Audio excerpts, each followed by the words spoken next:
Halo, perkenalkan nama saya Brigita Indriani Artali Tambunan, NIM 211251320, ingin mempresentasikan tugas besar pendidikan karakter tentang pelecehan.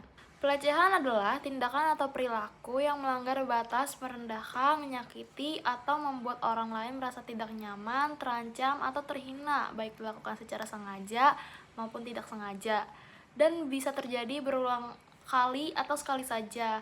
Jika suatu tindakan membuat seseorang merasa tidak aman atau tidak nyaman dan melanggar haknya, itu bisa termasuk pelecehan. Bentuk-bentuk pelecehan ada 6. Yang pertama ada pelecehan verbal, itu bentuknya dengan kata-kata kasar, hinaan, ejekan, atau komentar. Yang kedua ada pelecehan non-verbal, itu bentuknya tatapan tidak pantas, isyarat tubuh, atau gestur merendahkan. Yang ketiga ada pelecehan fisik, menyentuh, meraba, atau kontak fisik tanpa persetujuan. Yang keempat ada pelecehan seksual, itu bentuknya tindakan, ucapan, atau permintaan bernuansa seksual yang tidak diinginkan. Yang kelima ada pelecehan psikologis atau emosional, bentuknya ancaman, intimidasi, manipulasi, atau tekanan mental. Dan yang terakhir ada pelecehan daring atau online, itu bentuknya dalam komentar menghina, ancaman, penyebaran konten pribadi tanpa izin. Faktor-faktor terjadinya pelecehan, yang pertama ada ketimpangan kekuasaan. Pelaku merasa memiliki posisi yang lebih kuat seperti jabatan, usia, umur, status ekonomi sehingga menyalahgunakan kekuasaan. Yang kedua, kurangnya kesadaran dan edukasi, tidak memahami batasan etika serta hak orang lain, menganggap pelecehan sebagai hal wajar atau bercanda. Yang ketiga, budaya permisif, lingkungan yang menormalisasi candaan kasar, seksisme, atau menyalahgunakan korban.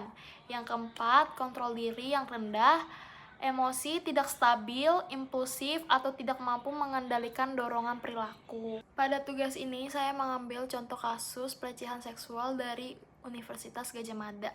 Dugaan tindakan kekerasan seksual oleh Edi Meyanto mulai terjadi sejak 2023. Modusnya berupa kontak tidak pantas dan pelecehan terhadap mahasiswi yang dibimbingnya, termasuk saat bimbingan akademik atau tugas akhir.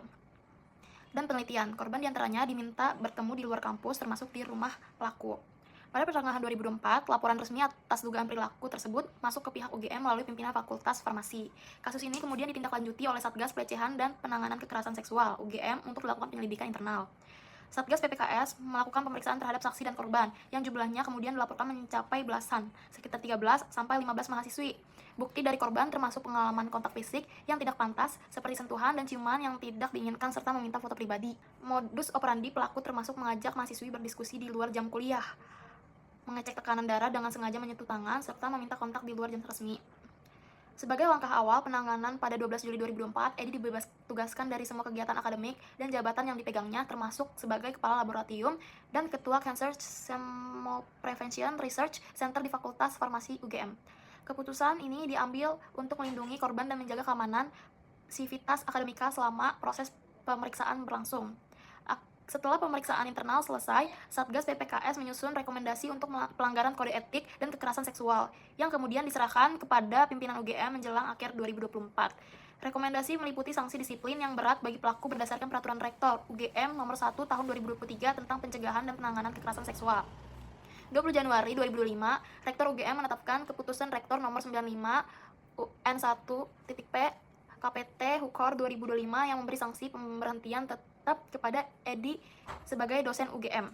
Sanksi ini diambil berdasarkan temuan tim pemeriksa internal yang menyatakan pelaku terbukti melakukan kekerasan seksual yang melanggar aturan kampus.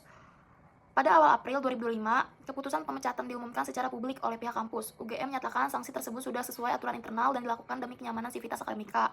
Banyak korban dan pendukung menuntut agar sanksi diperluas sampai pencabutan status ASN pelaku, karena profesi Edi sebagai aparatur sipil negara memberi peluang ia masih bekerja di luar kampus. Proses pencabutan ASN terus diajukan ke kementerian terkait. Sejumlah anggota DPR RI dan publik mendesak agar kasus ini tidak hanya diselesaikan secara administratif, tapi juga diusut ke ranah pidana guna memberi efek jera dan keadilan bagi korban. Analisis kasus moral knowing. Saat pelaku memanggil mahasiswi untuk bimbingan akademik, ia tahu pertemuan itu seharusnya bersifat profesional, bukan personal atau bernuansa seksual. Namun pengetahuan ini diabaikan. Moral feelingnya, pelaku tetap melakukan pelecehan meski korban menunjukkan rasa tidak nyaman, takut, atau mencoba menjaga jarak. Ini menandakan kepekaan moral dan empati pelaku rendah. Moral action, korban akhirnya berani melapor meskipun berisiko secara psikologis. Pelecehan sebagai krisis pendidikan karakter. Pelecehan di kampus mencerminkan krisis pendidikan karakter karena pelaku yang berpendidikan tinggi tetap melanggar nilai moral dan empati. Solusi preventif yang pertama, penguatan pendidikan, karakter dan etika, wajibkan edukasi anti pelecehan, relasi kuasa, dan etika profesi bagi dosen, tenaga pendidik, dan mahasiswa. Yang kedua, sosialisasi aturan PPKS secara aktif, pastikan seluruh sivitas kampus memahami apa itu pelecehan, sanksi, dan prosedur pelaporan. Yang ketiga, sistem pelaporan yang aman dan ramah korban. Sediakan kanal laporan yang mudah, anonim, dan menjamin perlindungan.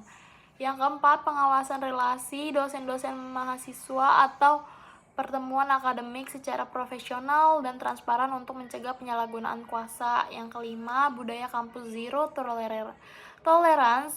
Tegakkan sanksi tegas agar ada efek jera dan membangun rasa aman. Sekian presentasi tugas besar dari saya. Terima kasih.